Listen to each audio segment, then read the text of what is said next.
Улуттук кабар агенттигине бюджеттен дээрлик 7 миллион сом бөлүнөт. Бул сиз, мен төлөгөн салыктан берилет. Мындай каражаттын кабарга бөлүнүшүн депутат Дастан Бекешев сындады.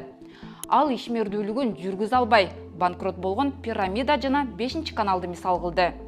Мамлекеттик медиа 7 миллиондой каражатты каяка жумшайт? Муну менен кабардын иши алдыга жылабы? Кабардын окурманы эми көбөйөбү? Аты жөнүм Асель Шамилова, саламатсызбы? Жогорку кеңештин бюджет, экономикалык жана фискалдык саясат комитетинин жыйынында Финансы министрлиги кабар агенттигине казынадан 6 миллион 900 миң сом бөлүп берүүгө уруксат сурады.